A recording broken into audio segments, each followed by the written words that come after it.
Hello viewers, வாங்க சாப்பிட்லாம். இன்றைக்கி நம்மளுடைய நிகழ்ச்சியில் பயனுள்ள வீட்டு குறிப்புகளை பற்றி பார்க்கலாங்க. அதாவது இஞ்சியை ஒரு சின்ன கிண்ணத்தில் தண்ணீர் ஊற்றி ஃப்ரிட்ஜில் வச்சுடுங்க. அப்படியே தண்ணீரை 2 நாட்களுக்கு ஒரு முறை மாற்றிக்கிட்டே வாங்களேன். அதாவது நீங்கள் வைத்திருக்கும் இஞ்சி நீண்ட நாள் அப்படியே கெடாமல் அப்படியே இருக்கும். ஆனால் தண்ணியை மட்டும் அப்பப்போ 2 நாளுக்கு ஒரு முறை அப்படி மாற்றிக்கிட்டே இருக்கணுங்க. அப்போ உங்களுக்கு இஞ்சி ஃப்ரெஷ்ஷாகவே அப்படியே இருக்குங்க, கெட்டே போகாது.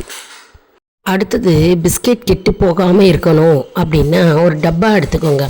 அந்த டப்பாவில் ஏர்டைட் டப்பாவாக இருக்கட்டும். அதில் சர்க்கரையை தூவி விட்டுருங்க. அதுக்குள்ளே பிஸ்கட் துண்டுகளை போட்டு வச்சுருங்க. பிஸ்கெட்ஸை நீங்கள் அப்படியே அந்த டப்பாவில் போட்டுடலாங்க. இந்த பிஸ்கெட் என்ன ஆகும்னா நீண்ட நாட்கள் கெடாமல் அப்படியே இருக்கும்.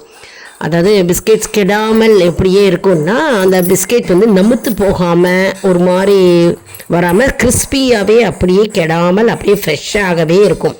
ட்ரை பண்ணி தான் பாருங்களேன். அடுத்தது பார்த்தோம்னா சப்பாத்தி மாவு பிசைவோம் இல்லையா? சப்பாத்தி மாவு பிசையறதுக்கு முன்னால் நம்ம என்ன பண்ணணும்னா கையில் சிறிதளவு உப்பை தடவிக்கோங்க. கொஞ்சோண்டு உப்பை எடுத்து தடவி நம்ம சப்பாத்தி மாவு பிசைஞ்சால் சப்பாத்தி மாவு கையில் ஒட்டி கொள்ளாது. இது நீங்கள் ட்ரை பண்ணலாம். மேலும் சப்பாத்தி மாவு ஒட்டாமல் இருக்கிறதுக்கு கொஞ்சமாக கோதுமை மாவை தடவிண்டே நம்ம கையில் தடவிட்டு சப்பாத்தி மாவு பிசைஞ்சாலே அதுவும் ஒட்டாது. அப்படியும் செஞ்சு பார்க்கலாங்க. ட்ரை பண்ணி பாருங்கள். இது தெரிஞ்சிருக்கும் அப்படின்னு நினைக்கிறேன் எல்லாருக்கும். தெரியாதவங்களுக்கு இந்த பதிவுங்க. அடுத்தது பார்த்தோம்னா அடுத்த டிப் என்னென்னா மிளகாய் வற்றல் ரொம்ப நாள் அப்படியே கெட்டு போகாமல் அப்படியே இருக்கணும் அப்படின்னா நிறைய வாங்கிட்டீங்க மிளகாய் வற்றல்.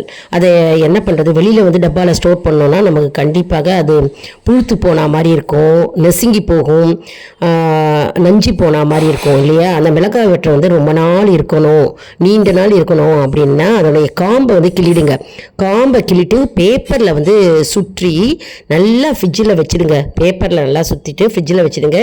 இது நீண்ட நாட்கள் அப்படியே இருக்குங்க, கெடாமல் அப்படியே. மிளகாய் வற்றல் எப்படி வாங்கினீங்களோ அதே மாதிரி இருக்கும். ட்ரை பண்ணி தான் பாருங்களேன். இந்த டிப்ஸ் எல்லாம் உங்களுக்கு ரொம்பவே யூஸ்ஃபுல்லாக இருக்கும் அப்படின்னு நான் நினைக்கிறேன்.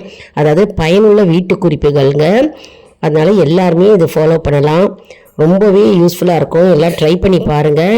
இந்த வீடியோவை எல்லாருக்கும் ஷேர் பண்ணுங்கள். அவசியம் சப்ஸ்கிரைப் செஞ்சுட்டு நம்ம வீடியோவை பாருங்கள். லைக் பண்ணுங்கள், ஷேர் பண்ணுங்கள், சப்ஸ்கிரைப் பண்ணுங்கள்.